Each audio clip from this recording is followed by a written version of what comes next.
Go ahead. Hi, y'all. Welcome. Moon Griffon Show.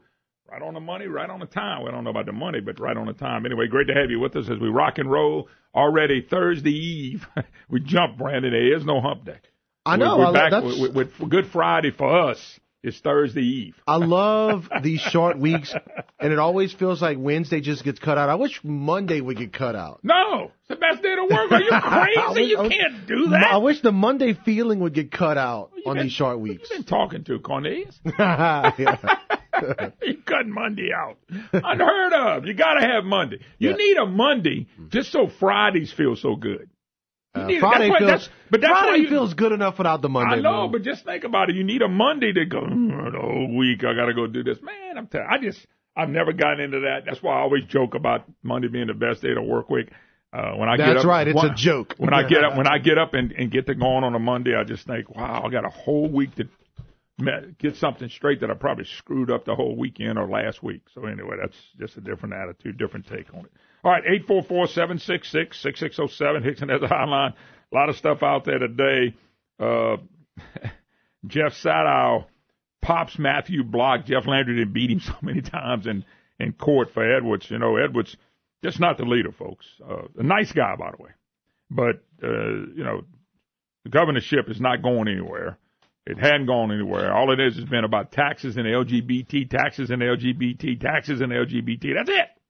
You don't see nothing else. You don't hear anything else. That's it. And I think it's a shame. Minimum wage, equal pay bills fail. We'll get to that in a second. Also, I'm just kind of curious about something. In the Alton Sterling case,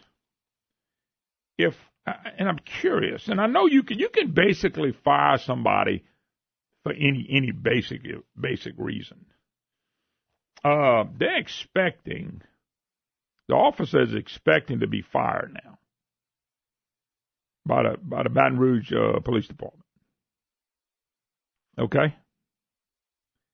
And the thing about it, the guy says he's going to fight it. And I don't blame him, I'd fight it too.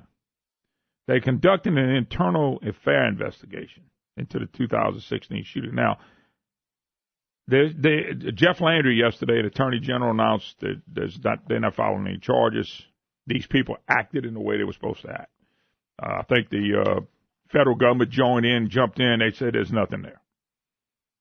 So I'm just curious, though. Why does this guy have to lose his job if there's nothing there? Now, according to the internal investigation, they'll probably find something that they didn't like him dotting an I or crossing the T the wrong way, and he probably will be fired. But yet, nothing by the federal government or the Attorney General proved that this guy did nothing wrong. He did his job.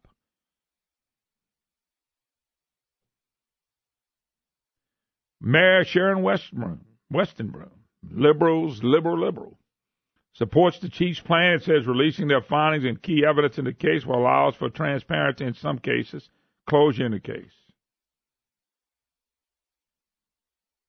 So the guy's going to get fired. They think he'll get fired in the next 3 days.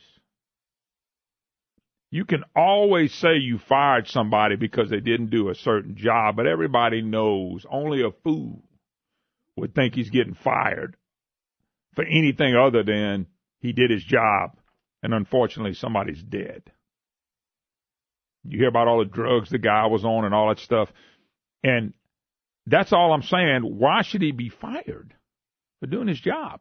It's not like he was found guilty or not guilty. He's not going to court. He was deemed to have done his job.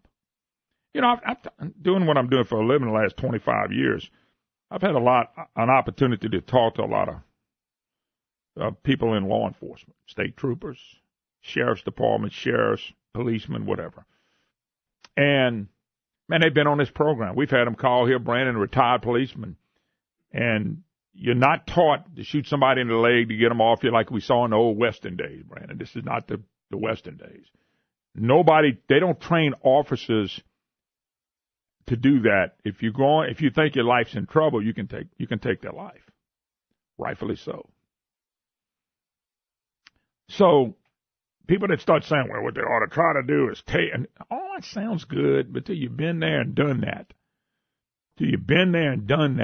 and I have not been there and done that yet. It's hard to, this stuff is, you're making a judgment call. And there's been lives lost because of this. But it seems unfair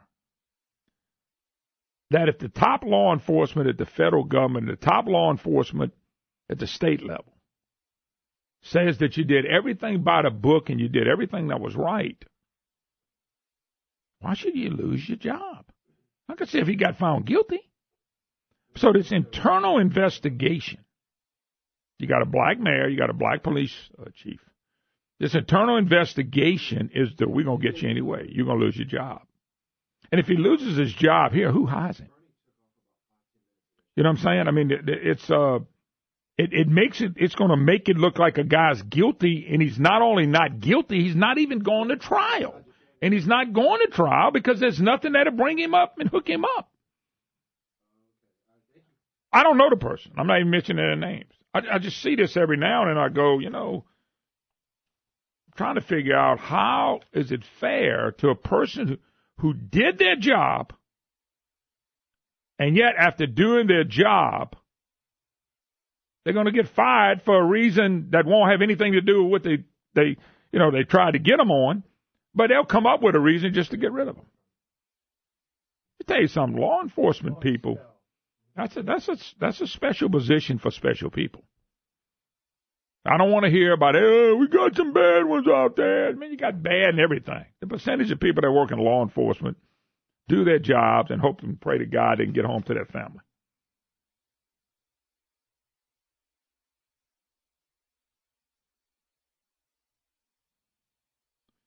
I'm just telling you that I'm trying to figure out how does a person lose their job when they never been convicted. They never were charged for anything. And yet they're going to go around it, and the way you go around it is really simple.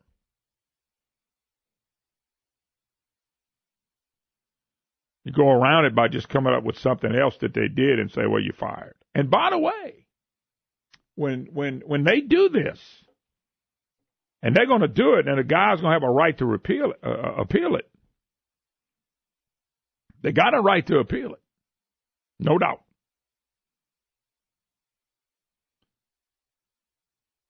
But then it becomes the struggle, because once they say you're fired, and then you try to go get your job back.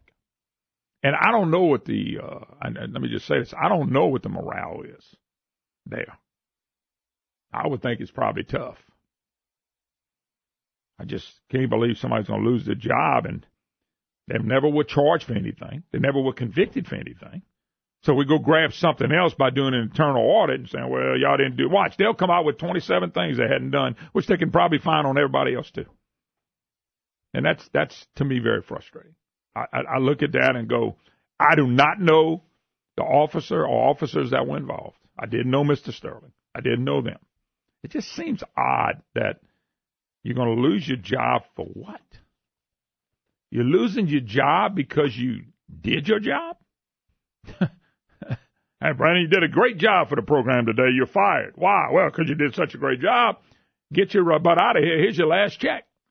Why you fired me? Well, Brandon, you did this and you did that and you did this and did that. Well, why didn't you tell me that over the last 3.5, 4 years we were working? Well, and that seems to be what this is.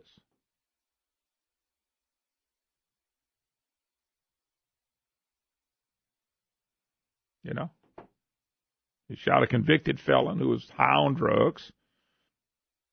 And yet, a guy paid the price with his life. There's no doubt about it. But watching the police officer and his family, or police officers and their families, be penalized, for what? So we got to go look at an internal deal. I mean, you can get fired for any reason. I understand that. Been fired before. I understand it.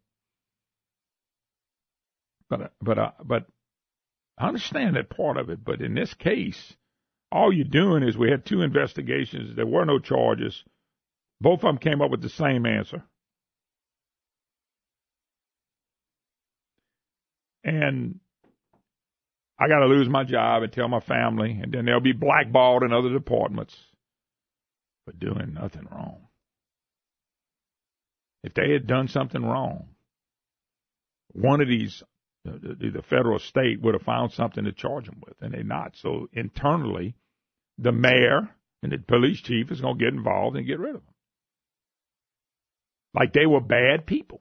And I don't care what you say. If you get fired from a job, it puts doubt in the minds of an employer of why would I want somebody like you?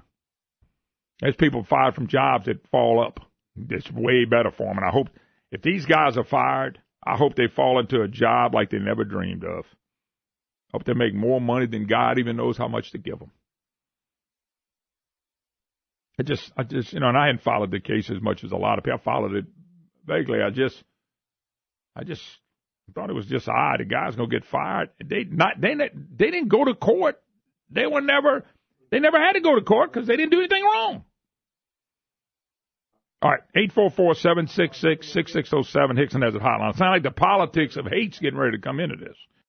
A sad situation when these policemen get fired. They'll get a stigma, which ought to not be a stigma for doing your job. But there'll be another police or sheriff's office, I hope, will reach out to them and take them on.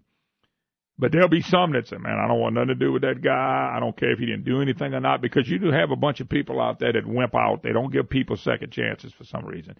This guy and these 2 guys don't deserve a second chance because they ought to not have to worry about a second chance because they've done nothing wrong.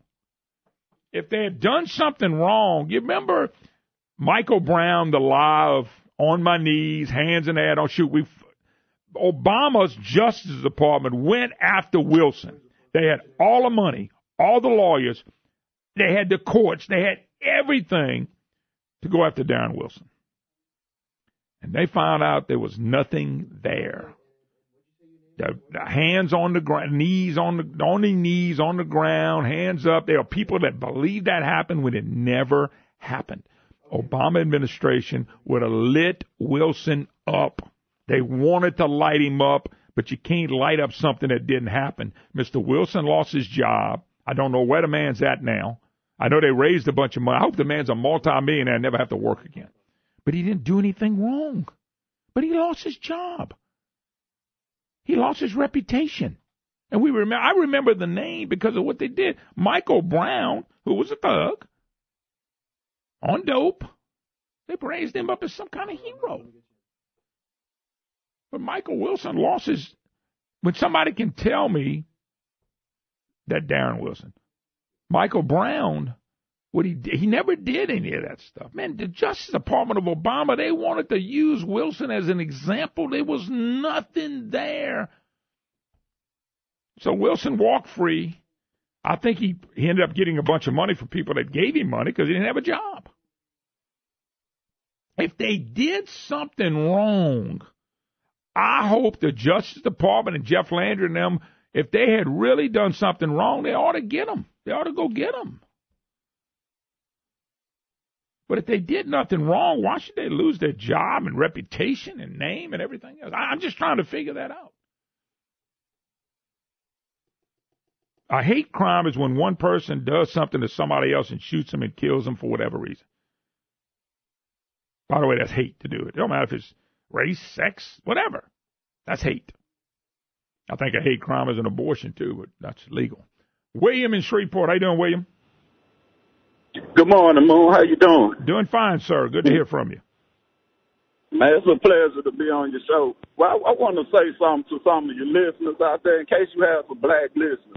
I'm a 38-year-old African-American male that gets up, go to work every morning. Yes, now, sir. What tease me off, every time I turn the TV on, you know, it's always black people want to protest about this, or black people want to protest about that.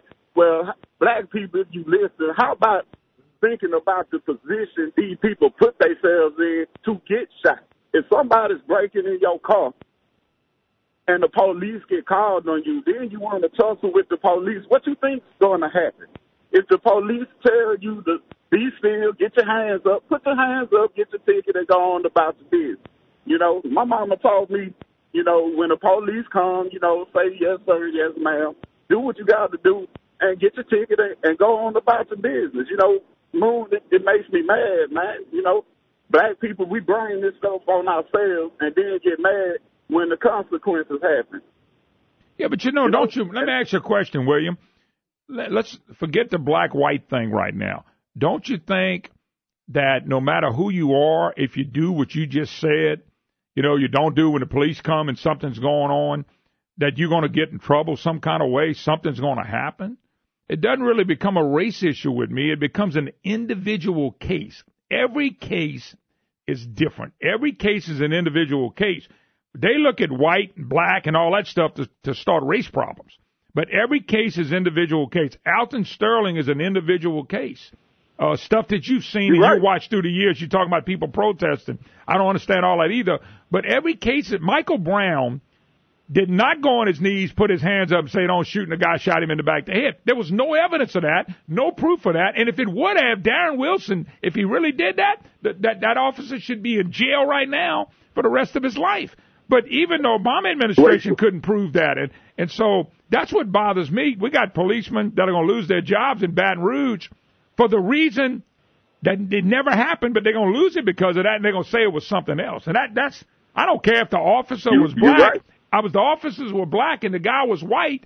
Those guys shouldn't lose their job if they were black police officers and they did their job. That's all. Correct. You're right. Let me say this about the Michael Brown situation. Before he got killed, they showed footage of him strong arm in the store clerk, robbing and taking the doors. Correct. You know, that's why the police was calling on this guy. If this guy wasn't in the store robbing this man, the police wouldn't have been called in the first place, and he would still be alive. Yep. And for the black people that's listening right now, I always talk about the system ain't designed for us. Well, here's the solution. You don't have to run for president. You don't have to run for city council. You don't have to be a police chief. Stop going to jail, and you wouldn't have to worry about that. You know?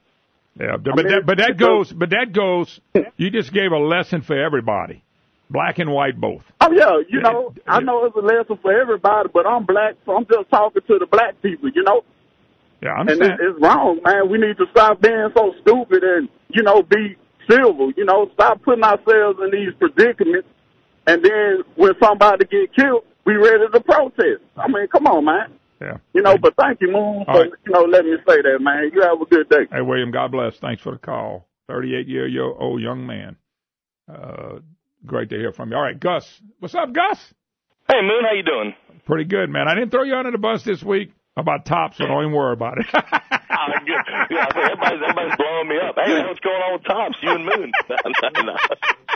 No, I ain't saying a word, Gus. But anyway, go ahead, brother. Hey, I wanted to just chime in a little bit from a different kind of perspective on the Alton Sterling thing.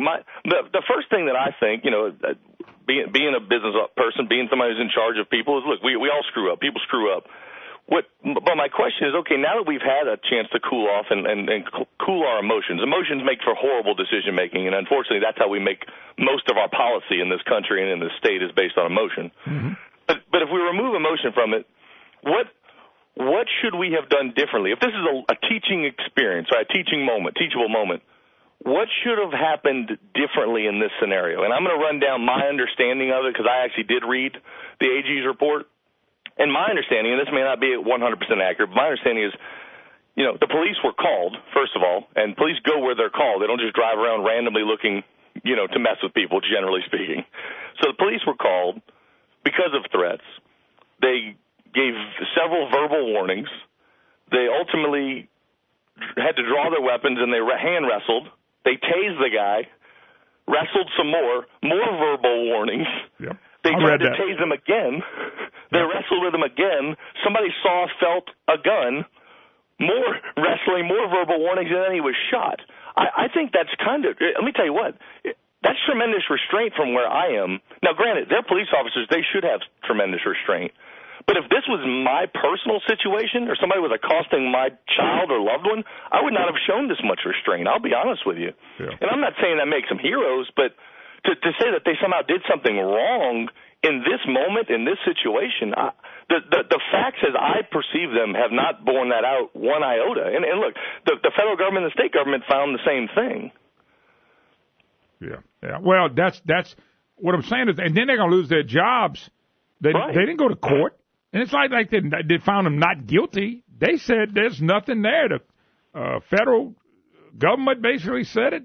Jeff Landry said it, Attorney General. If there's nothing there, why should these guys look? And you know good and well if they get fired, they're going to get fired for that. They're going to just name something else. And that bothers me. And then they'll have a reputation with somebody going, well, I don't want those guys. Well, you don't know those guys. The reason that they're going to be reprimanded and fired, Moon, is because of pure racism. Now, as a white person, I'm not allowed to ever say that other people are racist, but this is clearly racism because, a lot of times in the minority communities, this is what happens, is when the police are called there, nobody wants to tell on anybody. Right? Everybody wants to protect everybody. Let me tell you what, you roll up in my neighborhood with all these soccer moms, there's about 47 people pointing the finger if anything ever goes wrong. No, I'm not saying that's always better, but you've got to get criminals off the street. You can't protect them if you want to protect your family. No, I think you're right. Depending on what neighborhood. One neighborhood you roll in, they're not saying a word. Another neighborhood you roll in, they'll tell you where they live, what car you drive. Hey, he's not home. I know where he's at. He's picking up a hamburger. I mean, they'll know. They'll know. I don't think you're wrong on that. I think you're right. Police go where they're called. We have to take care of our own communities and build them back up.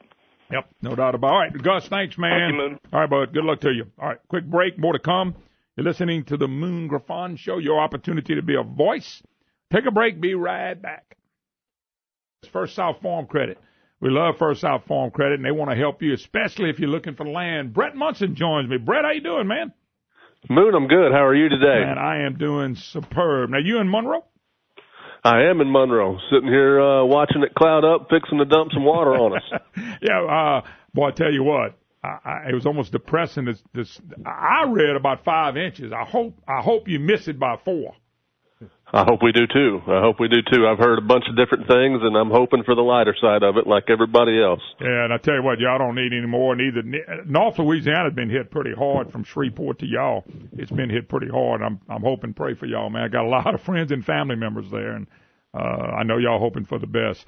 Hey, First South Farm Credit, of course, people looking for land, they have land they may want to buy, and they may not even understand everything that could be on a particular land that they buy, and that's when you guys step up. Yeah, we do. Our main thing with land, we're on the financing side of it, but just because we provide the financing doesn't mean that we don't have knowledge in all the other areas that a buyer or seller, may need to know, and we can certainly help them out ourselves. And if we can't, we have multiple resources that we can provide them with so they can find the information they need to take care of business. Yeah, no doubt about it. And that's what I tell people. If you're looking for land, y'all can help them. But if they got a piece of land and they want to know the max they can get out of that land, I don't care if it's hunting, timber, whatever, don't y'all pretty much can go in and look at land and kind of help them with that? Not only the financing, but just saying what the land could be really worth and things of that nature. Yeah, we can give them a very good idea and kind of provide some good guidance in that area. And, just to make sure that we're taking them down the right road, we do have relationships with a lot of other people to come in and give them even more advice on that. And no doubt about it, we're talking to Brett Munson, First South Farm Credit. If you've got land you want to sell, buy, whatever, these are the land experts, especially in the rural areas. And do y'all deal with a minimum amount of land, or y'all deal with, it doesn't really matter how much land it is when people are looking to finance? No, there's not really a minimum. Most people who come in are looking at larger tracts of land because they do want it to be a timber investment, or some type of investment that they can spend a lot of time on, and have some space. But other people come in looking for a rural home site, and we can help them with that too. So there really is not a minimum that we'll work with. But if you go out there and look at the land, somebody may have land where they have timber that really can be harvested. People can make money by buying I mean, it's kind of an investment that they can make money if they want to do that with their land. Yeah, and a lot of people sometimes they'll make a sale and the timber will still be out there, and that's a benefit to the buyer. Other times it's already been cut, but it's still able to be replanted and used for a future investment and future investment income. So, whole variety of things people can get involved with. Just depends on what they're after. Well, Brett Munson, First South Farm Credit. Brett, how can people get in touch with you guys and maybe get started? Yeah, they can call for their local office. Just call 800-955-1722 or go to our website, www.firstsouthland.com. All righty. Brett Munson, of course, First South Farm Credit. Great guys, great people to work with. Boy, I tell you what, we're good employees and we're good people, and they love Louisiana. All right, Brett, God bless. Thank you, man. Thank you, Moon. Have a good one. All right, bud, you too. 844-766-6607. Hickson has it hotline. By the way, a couple of things real quick. We'll take some more calls. I'm telling y'all, folks, I'm going to say it again. I'm going to keep preaching. I will be in the big time minority against the Constitutional Convention. Now, when I say Constitutional Convention, I'm talking about the state of Louisiana. People are confusing it with the big one. There's some convention of the states and all that stuff that people are working on. That's not what I'm talking about. This would be a state constitutional convention we hadn't had since 73 or 74.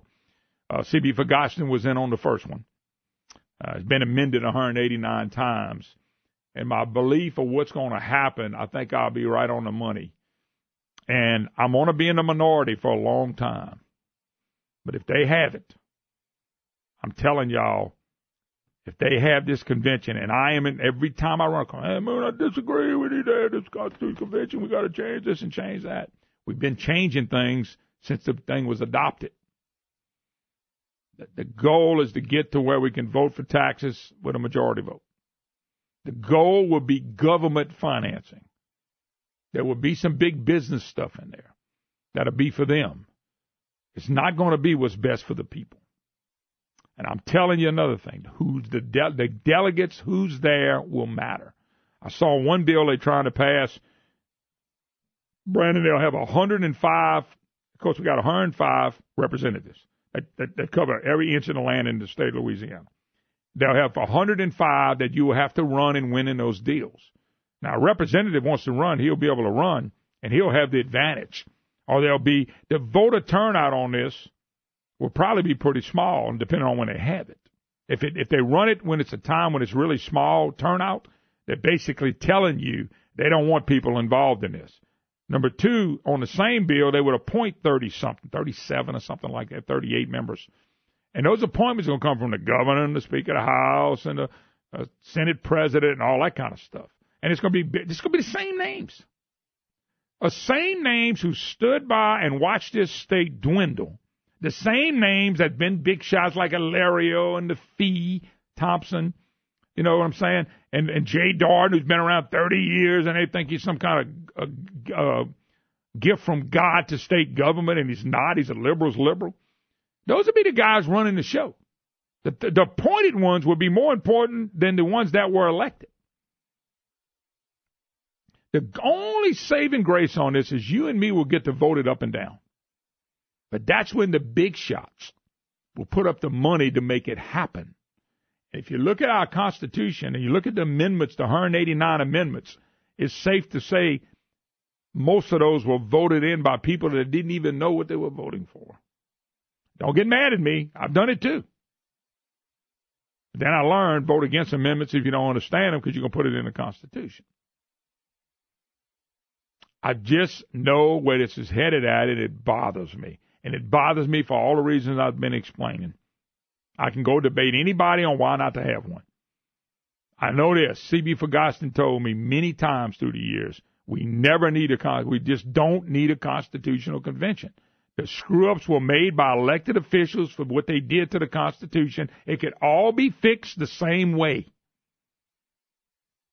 Now, I know what Ferguson told me, and I know what he preached to me. And it was because what they're saying is what the budget and all this stuff does, the lawmakers made it that way. They're the ones that voted for this stuff. They're the ones that came back to us and tell us you need to vote this way. I'm one of the few people that believes this is a bad thing that I think is going to happen. And lawmakers are going to shove it down our throat. And they got bills right now. If they pass, I just think, and it'll be a year or two later when you go, oh, my God, I can't believe they did this. Why do we vote for this? And every chamber will line up with it. Big business is going to line up behind it. The newspaper and the press and the media is going to line up behind it. I mean, I'm telling y'all, I'm a loner in this one, and I hate to say that. Let's go, Billy in New Iberia. How you doing, Billy? How's it going, Moon? Doing fine, sir. Well, Gus Rance was talking about those soccer moms that are going around and telling everything about somebody and all that other stuff, snitching on people. I would help the police if if someone had done a robbery or a burglary. I'd go out of my way to help the police. But it comes with some of these foolish laws like shooting fireworks in town and nonsense charges. I wouldn't help for that. If I pick and choose what I would help with, I don't blindly believe, and just because it's the law passed. You always talk about the legislature, how bad the legislature is. They're the ones that pass a lot of these stupid laws we have, They get voted in again and again and again and again. That's the fact, Jack. They do. They keep getting voted in because people don't pay attention. We need to get people to get on jury duty, They have all these goofy-ass charges to go and acquit people. Rather than just, people get on jury duty, they look like they're stupid, Yeah.